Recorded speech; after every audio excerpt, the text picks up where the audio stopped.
Samantha, hello. Thank you for joining me today. How are you doing?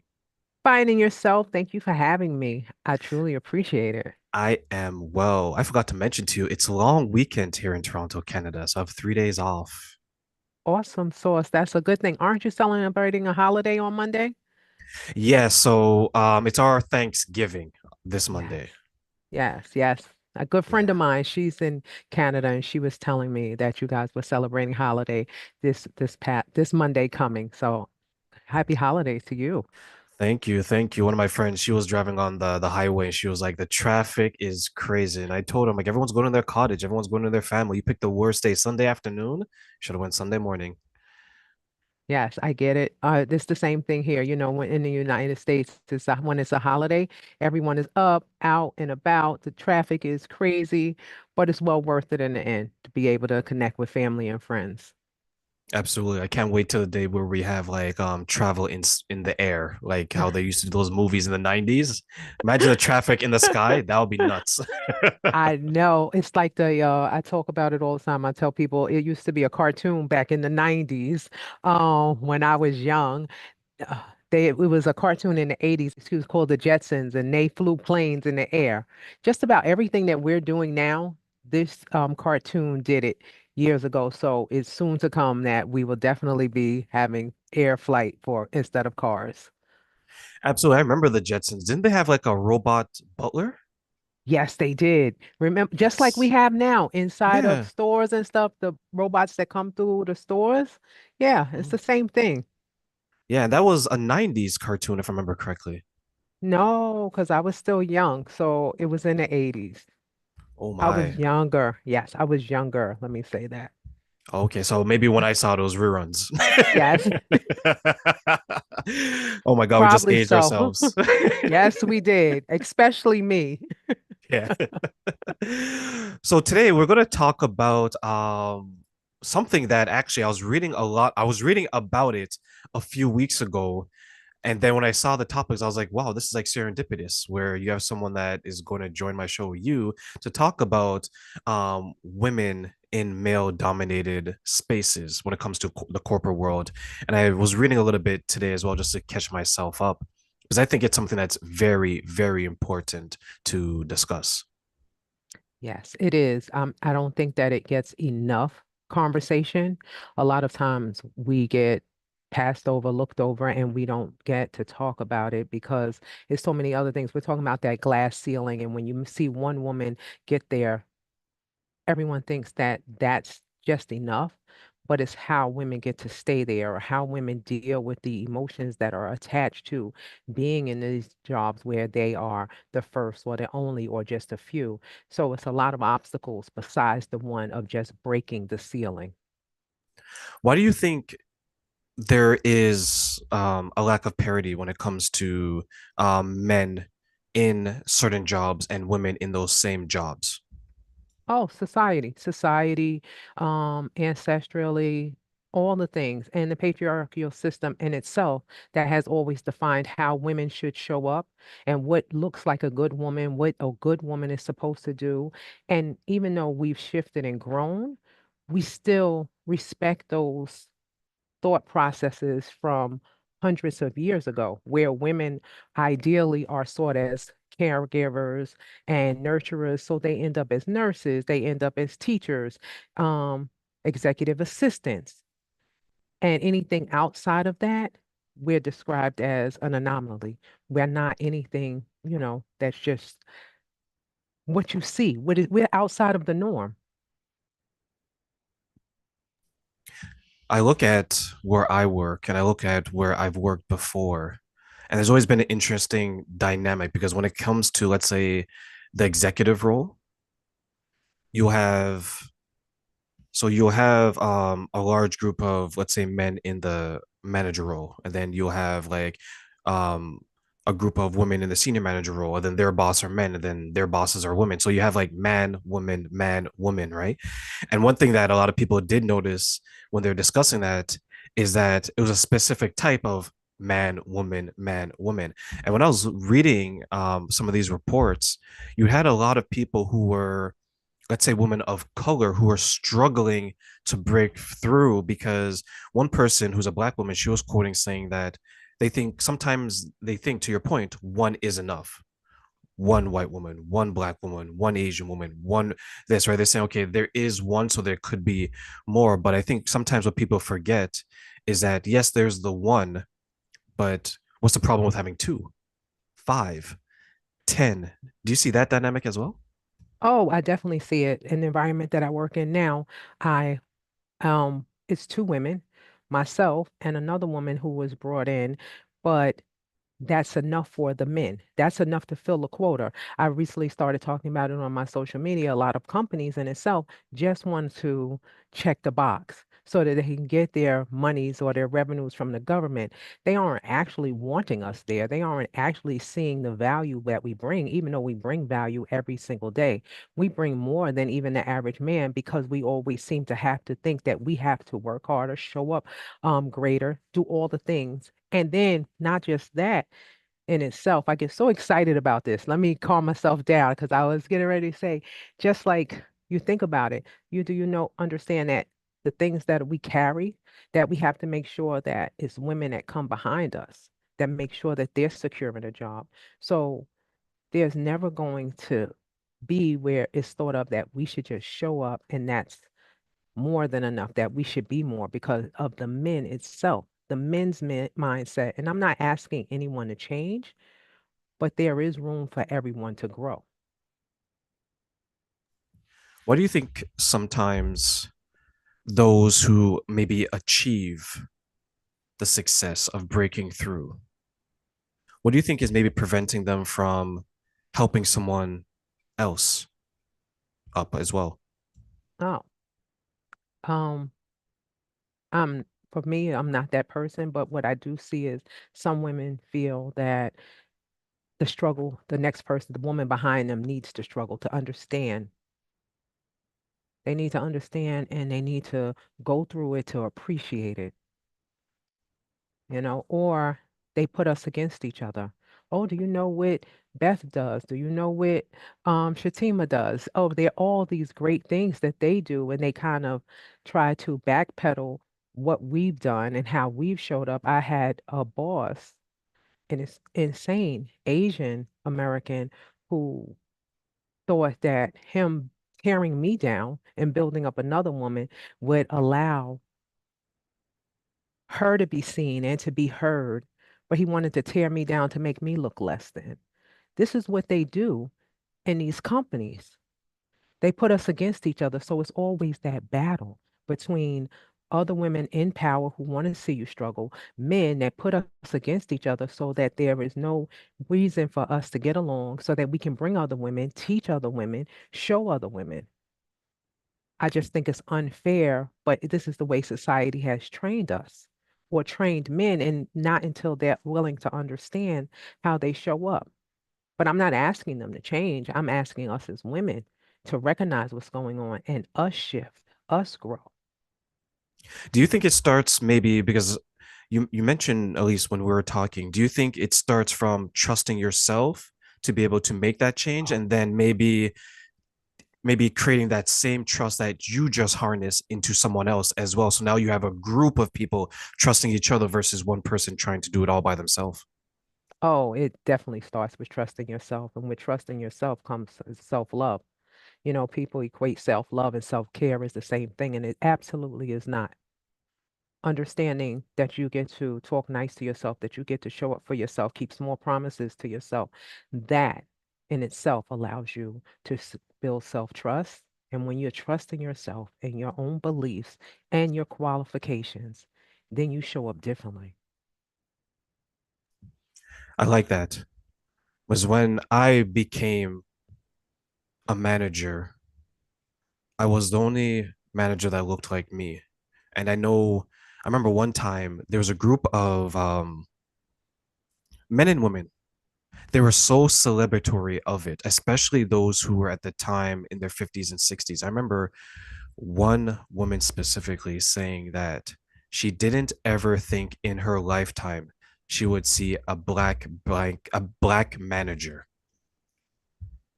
And I didn't understand the impact of those words back then because I'm 35 now. So I was in my early 30s back then. So it wasn't that impactful. It was impactful, but it wasn't as impactful as it was to that person.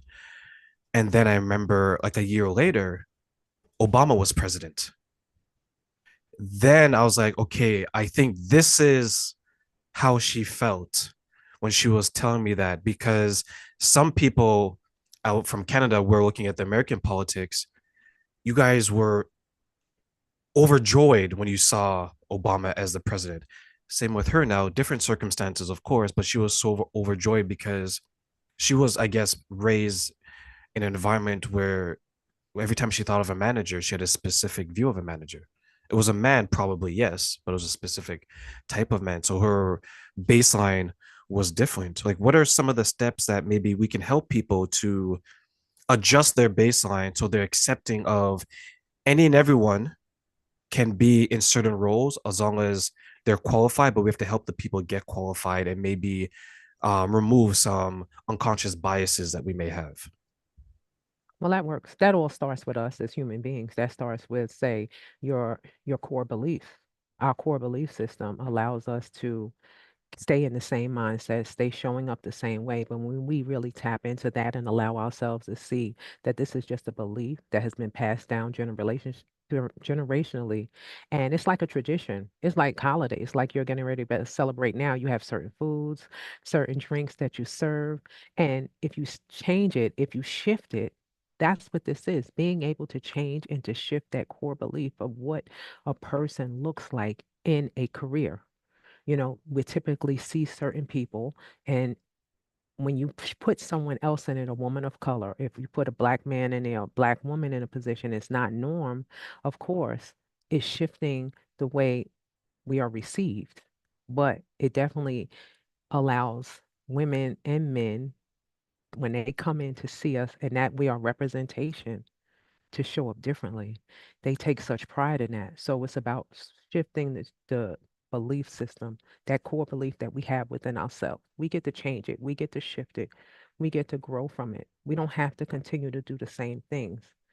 But I believe ultimately it's tapping into what you want versus what you believe. And that is something that we as human beings have to recognize, that we want to feel safe and we want to feel secure. And when we think outside of the box and the rest of the world isn't, it's hard and it's scary. And not being able to be like everyone around us takes us out of our comfort zone because it makes other people uncomfortable a lot with us. Because I remember just, I'm the only woman at one point and a black woman, and I run the emergency operation at an airport. And when I have black men pull me to the side and say, I'm so proud of you, I see you. They bring their daughters on family day to come see me because I am representation. And that in itself changes and shifts. Is something they've never seen in 50 years at that airport. So it's just about us shifting the way we think, the way we feel, and tapping into what we actually believe, what we actually allow to happen. And how much of a role do you think maybe internal shame or outward judgment plays a part in not maybe being as involved in the change that we would like to be? Oh, if I put a percentage on it, unless you've done this work, it's 100%. Honestly, I wanted to come up with something fancy just now. We was talking like maybe 37%. No, it's 100% because we don't have it. We don't have these conversations like you and I are having. And if we have them, we have them in the shadows. We have them behind doors. We're not outside talking. We just sit and we talk about it amongst ourselves, and that's enough. And we talk about the change, but we're not outwardly allowing ourselves to see it or to feel it because we don't want to feel that discomfort in our bodies. I was just thinking of some of the people I've seen who've struggled with this, who've shared this, and they feel so powerless because they wanted to change and they want to understand, but they also feel that their power has been stripped away because when they look around, they're not as comfortable to have these conversations as you mentioned, right? Like human nature is that in general, you tend to be more comfortable, at least initially, with those that look like you, walk like you, talk like you. But some people may feel that they don't have that power. And I know that in the United States, there's been a lot of talk about like the fallout of the Me Too movement and how that has changed the workplace between men and women. And I wonder if sometimes some people are just fed up in hearing it. And that's maybe why you see the decrease in the inclusive programs and the funding for it. And you see how there's some people out there just like, you know what? I just want to go to my work, do my 8 hours, and go home. Do you see people being well disinterested in taking part because they rather say that, I know I'm not causing it, so I'm just gonna stay over here and be quiet. Oh, do I? I'm gonna tell you, as you're saying that recently, of course, the company I work for, it's a big push for the DEI and all the things, and they got posters and but they want to check a box too. They have to do what they're supposed to do in order to get funding. Let me say that. But one of my colleagues, white colleague, he was like, "Why isn't it something for white men up here?" They are feeling the pressure of us having anything to ourselves or asking them to think outside the box. So I see it, I hear it, and if you speak about it, they get very offended because they don't understand it. And that's because we're not really having the conversations. We're watching video. We're given a piece of paper to sign that says that you watched the video, but to really tap into the psyche of each other and to understand it and what's where it actually comes from, that's where just checking a box is missing the point. So I don't believe my colleagues that I work with that aren't black or brown understand it. They really don't. They think we're taking something from them. So it is um, a feeling of misunderstanding right now. That's the word that is coming. They don't understand it. So it's a misunderstanding. They believe we're taking something instead of actually growing together and understanding how each other thinks. That's why I'm very skeptical about saying allies, because a lot of times those allies truly aren't understanding unless they've done the work on themselves. And that's even us as humans, us having this conversation is because we've done the work. We understand different things differently. We see this world in a bigger, at a much bigger um, landscape than most people because we do the work on ourselves and understanding that they're not because they're not doing the work on themselves. And that's key also. What are some of the ways that we can share those experiences and help people who are maybe inclined to listen at the very least? Because I do think that's a big first step, is just being open to the conversation, and then we can work together to maybe formulate something and turn them into people who are sitting on the fence to actual allies. Um, it's funny you ask that. Sometimes it's concerning to me. If we have them in the workplace, I think that we need to have them where it's an open dialogue and we have someone in the middle to really help you hear each other because we miss the point a lot of times. We don't hear each other. We listen, but we don't hear exactly what the person, we don't understand the feelings. We don't understand that emotion that's attached to the other person. So having that safe space, I think anything is feeling safe to be open, to be honest. We miss that a lot of times. Do you think there's a lot of companies that don't have that safe space Oh, there? yes. Oh, yes, definitely. A lot of people don't have a safe place because that's what puts us into flight, fright, fawn, freeze mode in itself. We don't feel safe in security and um, being able to just allow yourself to breathe outside of your fear. And we don't do that. We just kind of stay stuck and still in order. People don't want to lose their jobs. People don't want to be isolated, ostracized. They don't want to be all the things. And that's a big thing for, say, a person that's gotten a job, that's broken the glass ceilings, that's done all the things, when they're still sitting and they're still trying to make headway and they're thinking about the person behind them, and you're asking them to have the conversations, you're asking them to change and shift things. So that is a fear in itself. How are you doing that? How are you asking someone? And they have to believe within themselves that they're doing the right thing, that they're showing up for themselves, not just for everyone else. I think that's what this change comes from, showing up for yourself and wanting it, and being able to have those conversations with the people that want to see change, want to shift, because then that person talks to the next person. And so many people, when they're put in a situation that could be uneasy, they do freeze, right? Like Yep. some people do run, and some people do fight. They're like, okay, this is a noble cause. I agree with this. Let me fight for it. Whereas some other people, they would freeze or they would take flight. And both of those two options are simpler in a way because they don't necessarily have to be involved, but it's not disrespectful to the cause because someone could turn around and say that, Samantha, what you're saying, I totally get it, I totally understand. And I think there should be some change. But you know what? I'm not that person. And a lot of people will respect that answer. But then there's some people that look at it and say that, well, if you're not for the change, you're for the same, meaning that you're okay with the way things are. Is that what you're saying? But I think those people, they're like, nope, that's not my interpretation. My interpretation is I don't want to be involved. So when you have that line in the sand there, and you're trying to maybe move the dial for these people and get them to understand that this is something that benefits everybody, how do we have those types of conversations? You just have the conversation. You don't always have to push someone to stay. Everyone is not going to make it at the same place at the same time. And that's what we have been taught. We got to bring everybody with us. We got to show up for everyone. We can't. In the ideal world, we would all be in the same place right now, but we're not. Everyone doesn't even understand the same time, same, everything in the same way. So allowing people to get there on their terms, but still being able to have the conversations without being disrespectful is the key.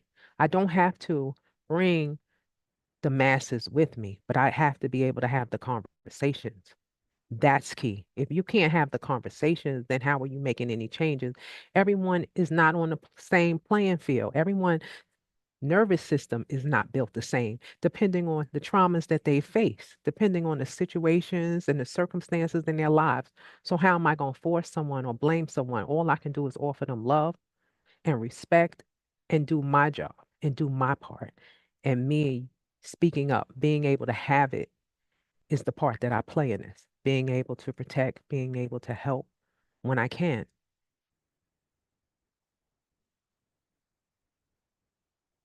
How do you think these situations impact someone maybe on their personal relationships or maybe they've in relationships at home when they're trying to be successful at work, but there's something holding them back and they may feel certain emotions that they take not only from the workplace but back home now?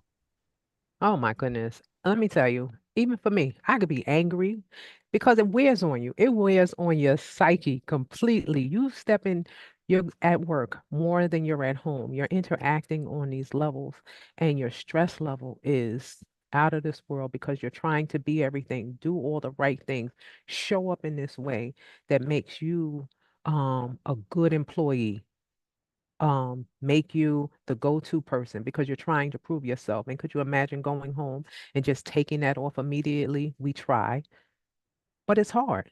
It's not easy. So it does affect anything outside of yourself. I was having conversations with women and dealing with men in male dominated positions, and that microaggression that they receive, they look at men outside, especially when they're dating. They're dissecting them. They're trying to figure out, are they going to bring the same things that I've been facing at work? So, of course, you do take it, and being able to tap out sometimes, or having a partner, having a friend, having someone that understands you and you say, I need a minute. Because no matter what, we carry this stuff. like intergenerational. We carry stuff, it's passed down. And these are things that we do, and it's in us. We try to disconnect, but unless we are aware of what's going on in our body, where it's at, how we're showing up, we take it. So sometimes just taking a breath and allowing ourselves to be seen and to be heard, or having pick up a pick up a piece of paper and a journal and a piece of pen and writing it down, getting it out so that you can communicate effectively with people that you love, people that you're friends with, so that you can get it out. Because if not, you're holding it, and it causes all types of health issues also, and explosions on people you love that you don't mean to do it to. That's always been my concern for those who are in the workplace and they're experiencing these issues. Because when I work with women who have been abused at a charity, and their biggest struggle after coming out of an abusive relationship, whether it's a marriage or something else, when they decide to change jobs and their job dynamic changes and there's more stress or they have to deal with more, they take that back into their new relationship because a lot of us are creatures of habit, right? I've done this job for 5, 10 years. I know how to work the people, I know how to work the manager, so on. And then same thing with your relationship when it's romantic. If you change that, a lot of people can't handle change here and change here, right? They can't handle two different fights at the same time. So you're right. It's like when someone goes into the office and they have these microaggressions and it's a specific type of man or woman maybe or person that is doing it, they take it back and they're like, wow, here I am fighting the good fight 8 hours of the day. I'm looking at men who are holding me back or preventing me from progressing in the way that I want to. And now when you go out to date, you see someone that looks like that person. So how are you going to treat them? Of course, you're going to look at them kind of strange, right? Yes, you're going to look at them strange, and not just that. God forbid they lean to the left, and that's what the person. It's all types of things, not just look like them, but any type of mannerisms, anything, even a conversation that can be innocent or that you should be able to have the conversation about. You're so on defense. That's what I was missing before. I was on defense. And when you're always on defense, you're never playing offense. You're never able to get through them dick because you're not allowing anything. So it's important. That's why I say to do this work and understand where it's coming from. Tap into yourself. Why am I asking? Why am I showing up this way? So that we can start seeing each other, see each other having these conversations one on one. I say one of the most toxic relationships you'll ever enter is the one at work. Um, when I think about it, I think it can be because you have a mask when you're going in and you're showing up and your representative is in front of you because you know you need this job and you want to get paid and you can't act up and show out. So it is. Yeah, it is. Like, think about it. Like, it's a job where when you're legitimately sick, you still want to go in there. Yes. When you allow someone there to talk to you, because everyone has that one or two people that they're like they're like one situation away from a physical altercation. Like you allow someone to talk to you that way, you allow these microaggressions, you allow the disrespect, you allow someone to promote someone else who you know is less qualified than you. If you were to take those dynamics and put them inside a husband or a wife, you would even make it to finish year one in that relationship. Yes, your tolerances are much greater, especially when it comes to money and it come to promotions, come to, making sure your family is fed. But that's why we do this work with ourselves, so that when we are in these situations, when we show up on these jobs and we are faced with these microaggressions, we get to come out differently. We get to show up differently. We get to say, hey, I understand that, especially me as a woman. And men love to talk over you. I don't understand why, but they do. And hey, oh, thank you so much for repeating what I said. I definitely have a way of redirecting and directing back to me. I'm not going to allow that. These are things that we have to learn as Black people, being able to have the conversations and redirecting and straightening it back out so that we can step out without mm-mm, or catching that attitude and be going left. We can do that. We're able to do that. but we don't give ourselves the opportunity to understand, like check in, like, is this, how am I showing up? Am I in fear of them making me feel small? Am I in fear of them not allowing me to show up? Am I in fear of them taking something from me?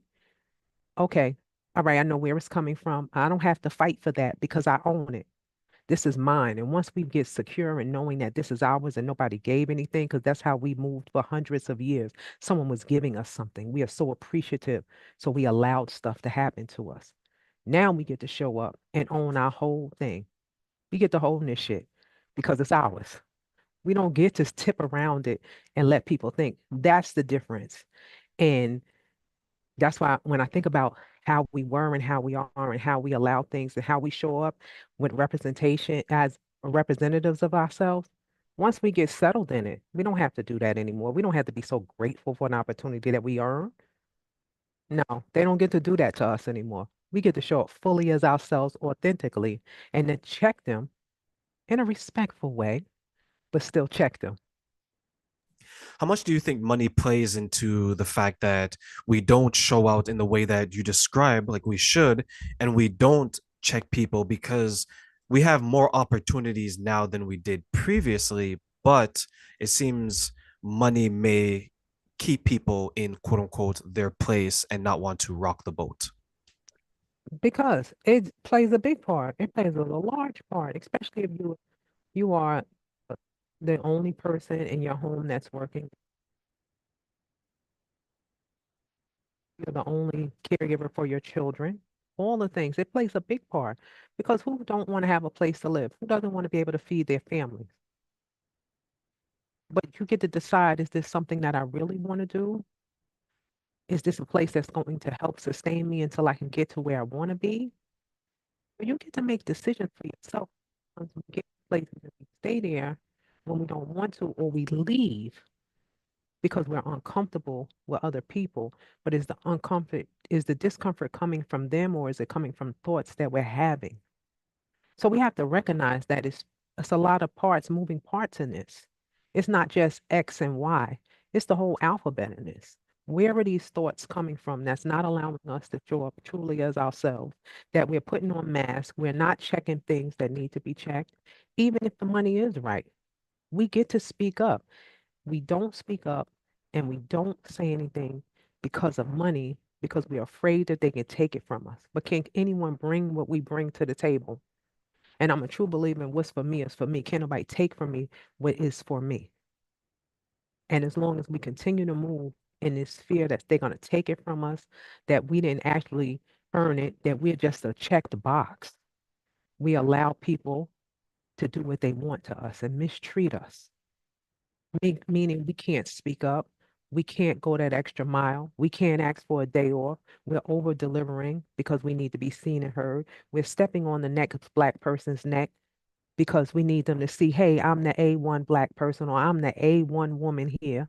We don't get to do that anymore. We don't have to show up that way. We get to show up as ourselves and give the best possible self that we have without harm or hurt to anyone else, not especially to ourselves.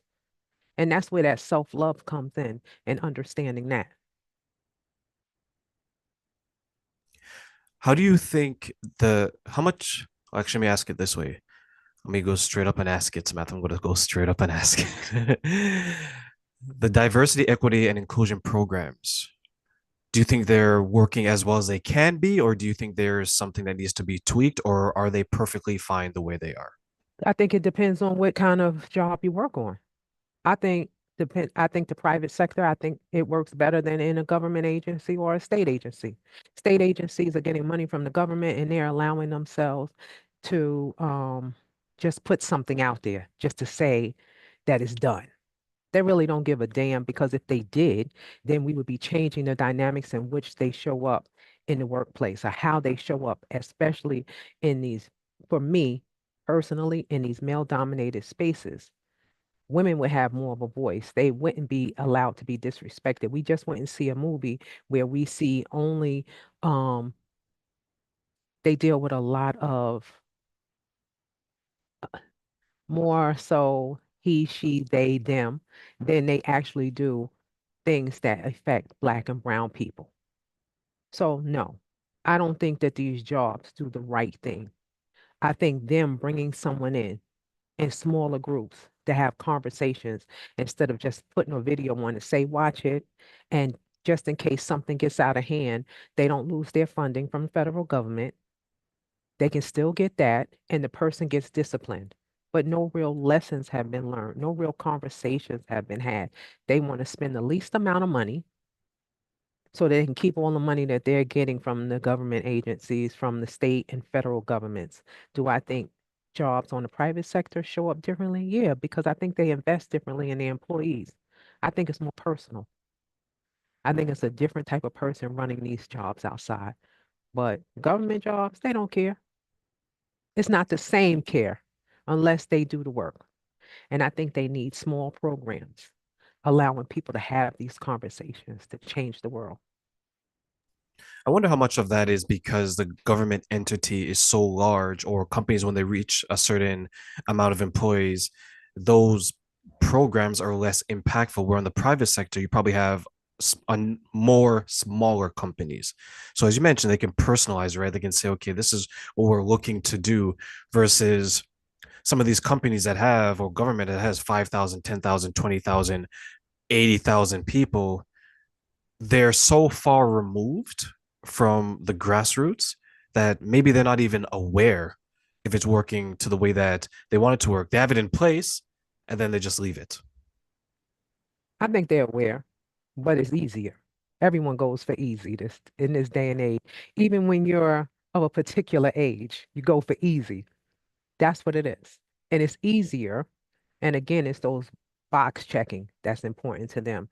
The bureaucracy that goes on in these government agencies, these state agencies that still has that mindset of the patriarchal system and how we get to show up or how we should show up is still in place. And as long as they're checking boxes, they don't have to change it. They're not trying to change it. They're just trying to make sure their funding stays in place. So, what strategies would you put in if you had like a genie lamp, right? And Yes. for one day you're a god. Okay. What strategies would you put in place to improve the overall impact of this on the private sector and the public sector, but all together? Altogether, I would have smaller groups. I would have these conversations. I would bring in people that's educated. I would bring in, especially diversity, inclusion, and equity. I would bring in teams and I would have them in place where they're educated and they're going out into the job fields, interacting with people, see what's actually going on, being able to have an open forum for women to come in, for men to come in, because a lot of times I speak directly to women, but I know because the environment that I work in, it's only a handful of Black men. And when I went like this, I meant 5 out of hundreds. I did mean that. So I get it, but to really get their voices to be heard, have their voices amplified, and not just for to bring other people in because you're not meeting that 40% quota that you should have of people of color. And I would do the same thing for women. I would have smaller groups and I would have them broken down into, say, Black women, Asian women, and then bring them together to understand. But I would have someone that's educated in all of it to help them. And I would educate the top. That's what I think is missing, educating the top. And we can educate the small people all day, every day, but unless we start at the top, nothing will ever change. They know what they're supposed to do, but for them to really understand it and to understand what the people on the ground are doing and facing the challenges that they face, we need to stop at the top, start at the top, redirect some of the bullshit and stop saying, oh, this is a problem and pushing it away or saying, oh, well, it's okay. It's only happening to one person. There's no compassion. There's no love. There's no respect for the person that's at the bottom, and I don't mean at the bottom like dog bottom, but at the end of the day, that's not on the chain as high as. So I think it's a understanding of each other and what we need and asking for it. Letting people know that they can ask for it before the problem.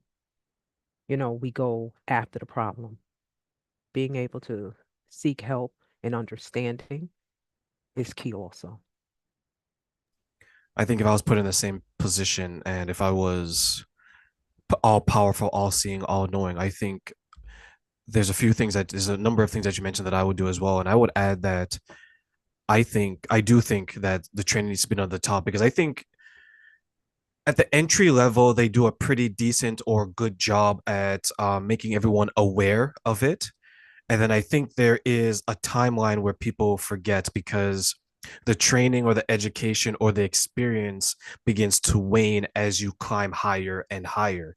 Because when I look at the perspective of, let's say, someone in the C suites or someone who's just below that versus someone in grassroots, they're very, yes, I know how to do this. Yes, this number, like they know it, right? They're very enthusiastic about it.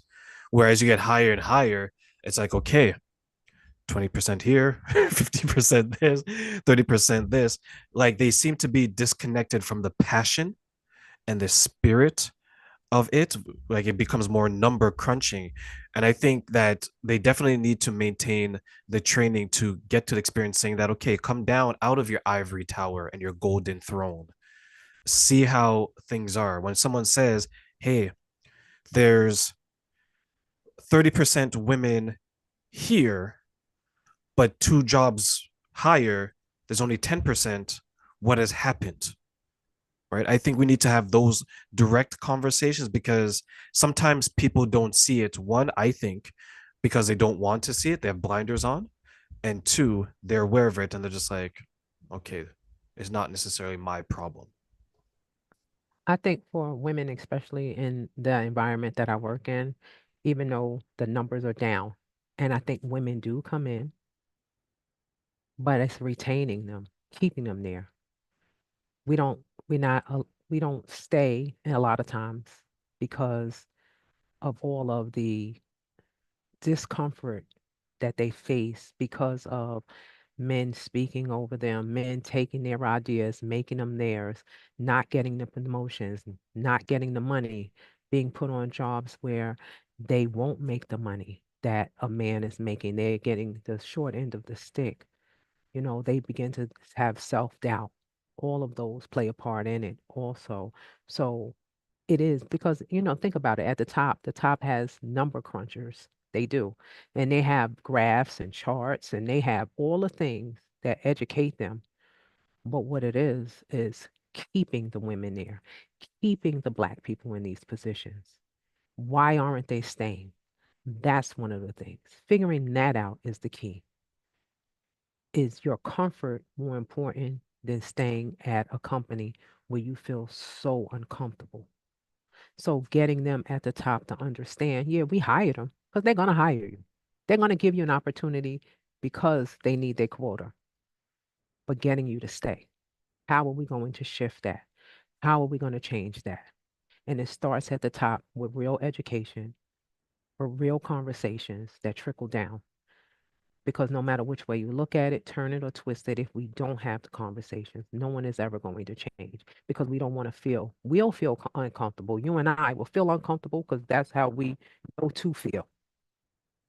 But we don't want to feel uncomfortable and we don't want them to feel uncomfortable because they might not like us. And we want to stay on this job because we making more than we was making outside.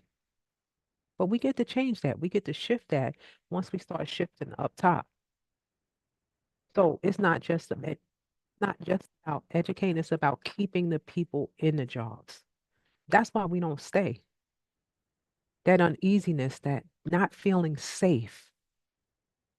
So finding a place for employees to feel safe in this is the key. And yes, it's their responsibility, like it's mine and yours, to feel safe within, knowing what love is, learning how to care for myself. That's on my personal level, my personal responsibility. But when it comes to me being a job, once I get all of those things together within my body, it is part of management, upper management's job to show up and do their part. And I get it, we're all raised different, we all learn different. But when it comes from the top and they do their work, and that's what we miss. They need to make these managers do some damn work on themselves, get themselves together. That's the key. When you really think about it, not just put them in those positions, not just say it's okay, but make them do the same damn work that we do on ourselves. Because if you're sitting in those positions, you need to have some idea of what's going on with you and why you think the way you do and why you aren't showing up, why you because managing means managing people, and they are not doing it. So as we close, Samantha, leave us with maybe some tips on how we can help to educate the managers and those above who, as you said, they need to work on themselves. So help us with the first steps for them to be able to do that as we close. The first steps I believe managers need to do is to figure out why they're not showing up. That's the key in everything. Asking yourself, why am I not showing up when this person comes to me with a problem? When the numbers, even though their hiring is increasing, they're decreasing just as fast. Why can't we retain any employees? They need to figure out why, as a human being, they aren't doing their giving their best selves. Is it something that they've learned inherently over time that they have not tapped into? Or is the job not allowing it? And to request, because that again is your job as a manager to manage people, to have an understanding and to show up for them so that the company can thrive, can't thrive without understanding yourself. You can as a human, and neither can the company.